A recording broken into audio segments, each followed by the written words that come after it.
ఇదే అంశానికి సంబంధించి సీనియర్ న్యాయవాది లక్ష్మీనారాయణ గారిని అడిగి తెలుసుకుందాం. లక్ష్మీనారాయణ గారు, జగన్ కారు కింద పడి ఓ వృద్ధుడు చనిపోయాడు కదా, ఈ ఘటనను ఎలా చూడొచ్చు? సార్, సింగయ్య గారు అనే వ్యక్తి ఆ రోజు జగన్ గారి పర్యటన సందర్భంగా ఆయన కారు ఏదైతే గుద్దిందో దానివల్ల ఆయన చనిపోయాడు, దాని కిందని చెప్పి స్పష్టంగా ఈ రోజు ఈడియా ద్వారా మనకు తెలుస్తుంది. దీనికి సంబంధించి ఈ పర్యటనకు ముందే ఒక రాజకీయ ప్రేరేపితమైనటువంటి పర్యటనగా మనం భావించాలి. ఏదైతే తప్పుడు సమాచారంతో ఒక వ్యక్తి చనిపోయాడు, అతన్ని పరామర్శించడానికి వస్తూ ఇప్పుడున్న ప్రభుత్వం మీద లేనిపోయిన ఆరోపణలు చేస్తూ ఒక ప్రేరేపితంగా చేయటం మాత్రానికి ఆయన పర్యటన చేశారు తప్పితే ఆ చనిపోయిన వ్యక్తికి సంబంధించి సానుభూతి వ్యక్తం చేయడానికి కాదనేది రాజకీయ దురుద్దేశ పర్యటన అనేది మనకు తెలుసు.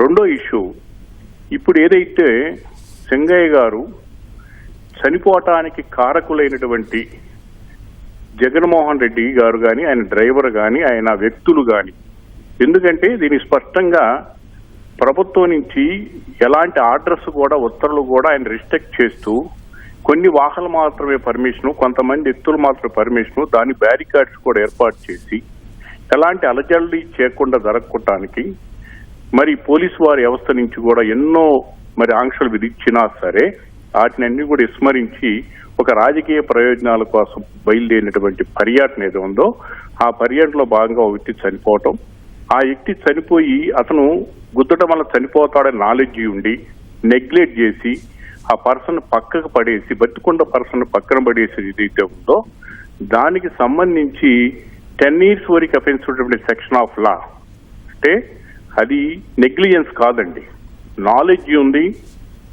చేసినటువంటి యాక్ట్ ఏదైతే ఉందో దానికి సంబంధించి ఈ మనిషికి ఈ విధమైనటువంటి యాక్షన్ జరిగిద్ది, నష్టం జరిగిద్ది, చనిపోతాడు లేదా దెబ్బలు తగ్గిన ఆలోచన ఉండి కూడా వదిలేసిన విధానం ఏదైతే ఉందో దాన్ని ఆ విధంగా పరిగణించబడింది. 304 Part 2 ఐపీసీ కింద వస్తుంది, ఇప్పుడు రిలవెంట్ బిఎన్ఎస్ యాక్ట్ కింద వస్తుంది. తర్వాత మెడికల్ అవసరం అయ్యింది, అతను రక్షించడానికి అవకాశమైనటువంటి అవకాశాలను కూడా వదిలేసి ఆయన వదిలేస్తే చనిపోతాడని కూడా తెలిసి ఆ విధంగా వ్యవహరించడం ఏదైతే ఉందో ఒక జరిగిన సీన్ ఆఫ్ అఫెన్స్ ని దాచించటం, దాన్ని పక్కగా పట్టడం అనేది ఏదైతే ఉందో దాని కింద కూడా అఫెన్స్ చేసేటువంటి విధానం ఏదైతే ఉందో అది ఉంది. తర్వాత పోలీసు వారు ఇచ్చిన ఆంక్షల్ని విస్మరించి ఈ విధంగా చేయటం వల్ల కూడా అతనికి ప్రాసిక్యూట్ చేసేటువంటి అవకాశం జగన్మోహన్ రెడ్డి గారి మీద, ఆ ఎవరైతే చూసి కూడా వాళ్ళ మీద, డ్రైవర్ మీద కూడా యాక్షన్ తీసుకునేటువంటి పరిస్థితి ఏర్పడుతుందండి.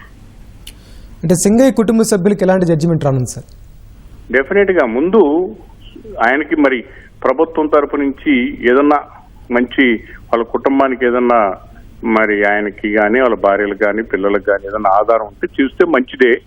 రెండోది, జగన్మోహన్ రెడ్డి గారి మీద మాత్రం ఇలాంటి పర్యటనలు మళ్లీ చేయకుండా, ఇలాంటి సంఘటనలు మళ్లీ చేయకుండా, పోలీసు వారు ఇచ్చినటువంటి ఆంక్షలను విస్మరించకుండా ఇది కఠినమైన చర్యలు తీసుకుంటే మరీ కూడా ఇలాంటి దురదృష్ట సంఘటనలు జరగకుండా అయితే మనం ఆశ వ్యక్తం చేసేటువంటి అవకాశం ఉంటుందండి. అంటే పోలీసులు ఎలాంటి చర్యలు తీసుకునే అవకాశం ఉంది సార్ ఇప్పుడు? డెఫినెట్ అండి, పోలీసు వాళ్ళు ముందు ఎఫ్ఐఆర్ కట్టాల్సిందే, ఎఫ్ఐఆర్ కట్టి విచారణ చేయాలి. విచారణ ప్రకారం సార్ చెప్పండి. అదే ఎవరెవరి మీద వీటి ప్రభావం పడే అవకాశం ఉందని? డెఫినెట్ గా ఎవరైతే పర్యటనకి వచ్చారో ఆయన నాయకత్వంలో వచ్చారు, ఆయనకి ఆంక్షలు విధించారు, ఆయనకి పోలీసు వాళ్ళు పర్మిషన్, పార్టీ తరఫున వాళ్ళు పర్మిషన్ పెట్టుకోవటం, దానికి సంబంధించి ఆంక్షలను విస్మరించిన ప్రతి వ్యక్తి కూడా, అంటే జగన్మోహన్ రెడ్డి గారు ప్రధాన ముద్దాయి అవుతాడు 100%. తర్వాత డ్రైవరు, తర్వాత అక్కడ వ్యక్తులు తీసి పక్కన పడేసినటువంటి విధానం ఏదైతే ఉందో వాళ్ళందరూ కూడా దీంట్లో అందరూ ప్రాసిక్యూట్ చేయాల్సినటువంటి పరిస్థితి ఉంది. ఇదన్నా కూడా విచారణలో భాగంగా ఇంకెవరన్నా ఉంటే, ఒకవేళ జగన్మోహన్ రెడ్డి గారికి ఏమన్నా సార్ అక్కడ పడిపోయాడు ఇదంతా కనిపిస్తుంది అన్నా కూడా మీరు బాండి పర్యటన బాండి అన్నా కూడా ఇంకా ప్రేరితంగా ఉంటుంది. అంటే అతని కోసం వచ్చాడా, అతని కోసం వస్తే ఆయన కార్యకర్తల మీద కూడా ఆయన ఇంకొక పర్యటన చేయొచ్చు అనుకున్నాడో నాకు తెలియదు. కానీ ఇలాంటివి మాత్రం ముందు జరగకుండా ఉండాలంటే ఇమీడియట్ ఎఫ్ఐఆర్ చేయాల్సిందే, ఇన్వెస్టిగేషన్ చేయాల్సిందే, ఆ కారును సీజ్ చేయాల్సిందే, దాని మీద సీరియస్ అఫెన్సెస్ పెట్టాల్సిందే.